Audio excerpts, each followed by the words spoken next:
economy can have the strongest military if it wants to have it.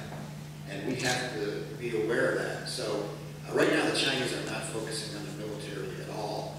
But if our country starts suffering severe financial problems in the future and China's economy starts booming and they choose to develop a huge military, we're going to have some real problems. Now, Russia obviously still has a tremendous nuclear arsenal, and they're always going to be a concern. But we need to work with them to deal with the rogue terrorists of the world to secure their nuclear armaments. That's something that really needs to be done. As far as other countries, India is developing, but I don't think that they have, just based on their democratic makeup, I don't think they're going to have much in terms of military ambitions, at least not in the near term.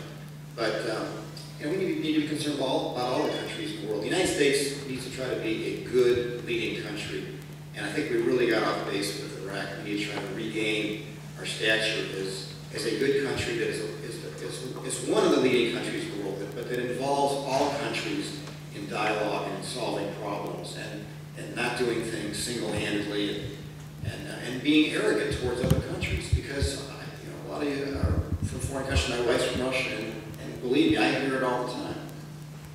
Okay, specifically about Russia, we have two different voices inside our government. And what is your stance on how to deal with Russia? Mr. Buckley first. Well, I mean, how to deal with Russia? Well, obviously they have nuclear weapons, so we're not going to attack Russia. And Russia has tremendous natural resources, and for a while there, its economy was just booming. In the last couple of months, it's dropped off tremendously as the price of gas has dropped. And the ruble has dropped dramatically. I know personally because my wife sent her mother some dollars and told her to convert them to rubles while the dollar was dropping, and now the ruble is dropping like a rock. So we need to deal with the Russians, and we had some really, in the late 90s, we were developing really good positive relations. Just recently, with the situation in Georgia, it's hard to figure out who's more at fault. But I think the Russians are wise enough, and they're not of a crazy mindset that they're going to blow up the world, and I don't think we are either. We know that from the Cold War. So I think we can work with the Russians, and we will, as time goes on, to deal with all sorts of international problems. Okay, Mr. Thompson, please.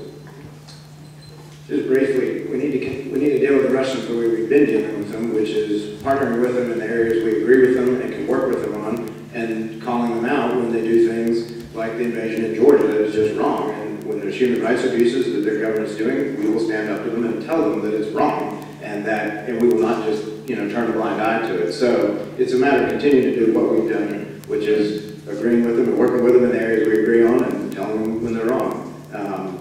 I'll just leave it at that. Okay. Here's our third question for foreign policy, the last question, war on terror. And this question will be asked by Alfred Ian. Thank you for everybody coming here this evening. Really appreciate it. My name is Alfred Ian, OCA Georgia Chapter President. OCA is a national organization with 80 chapters around the country with a headquarters in Washington, D.C. This question was actually sent in from the community by email, and I chose a number of questions. This one says, since 9/11, we have waged war on terror. Sometimes we're wondering if we're still at war on terror, or is it over? We're still at war on terror, then do we have to continue this war? How long, even after we withdraw from Iraq? This is how it works, please. The war on terror is not over. Thank God that we have not been attacked at the scale that we were on 9/11. But there are people who wake up every day who seek to destroy this nation and who seek to destroy the people living here. The war on terror is far from over. 9/11 was a big event in that struggle and really kind of focused our attention on it. But it's been going on for decades, and it's going to continue to go on for decades until those people who are out there to destroy us are wiped out. We got a long way to go. I think you have to work under the assumption that the war on terror, the terrorism problem, whatever you want to call it, will go on indefinitely. And you have to deal with it under that assumption. And that's the assumption that I work under. And again, you fight terrorism primarily through intelligence. There are some exceptions, but let me give you an example. If there's a building in Pakistan that has 100 rooms in it, and there's 4 people in each room, and in one room there are 4 terrorists. Well, some people in the Bush administration might say, just blow up the building.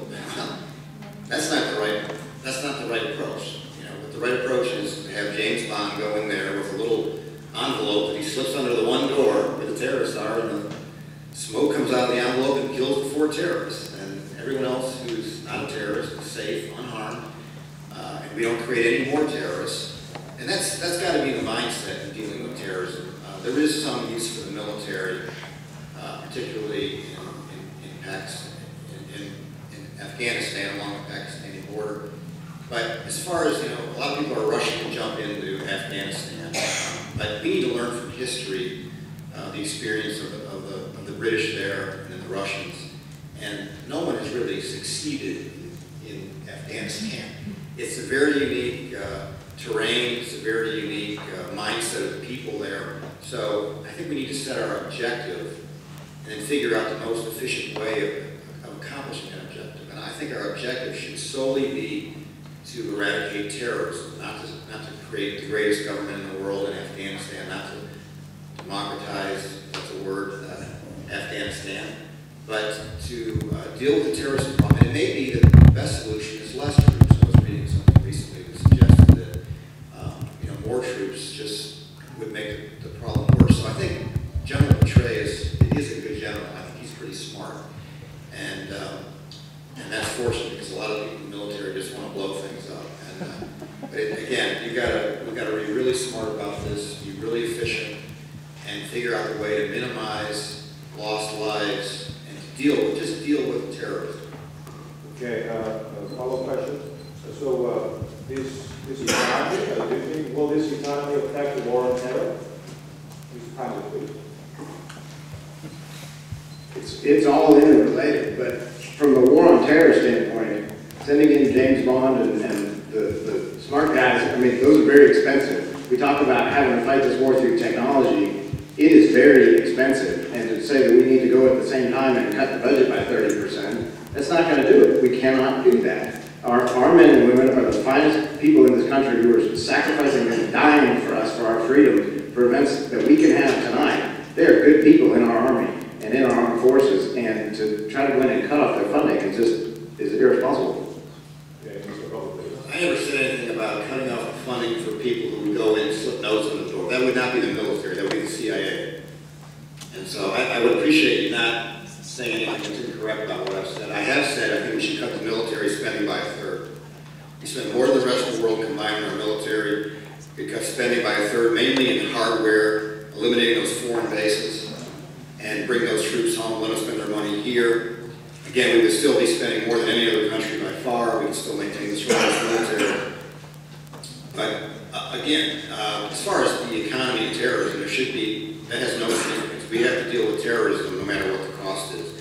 And again, we mainly fight terrorism through intelligence. There's a very limited amount of military utilization in terrorism. Look at the terrorism that was defeated in England, where they basically caught all the people who planned, a massive bombing, and it was through intelligence. You need to have strong intelligence forces. Okay, thank you. This is it for our foreign policy questions. Let's get into the domestic policies, and let's go into the first question for domestic policy, the economy issue. Everybody's talked about economy, so let's talk about economy too. And we have the Reverend Dwight Graves here to ask that question.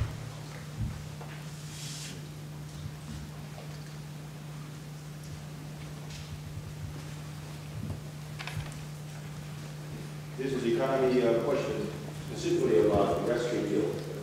So, Reverend Dwight Graves is to ask that question. Yes, good evening. I represent the Southern Christian Leadership Conference, and my question is, everybody talks about and worries about the economy. Everybody is looking at the stock market with significant concern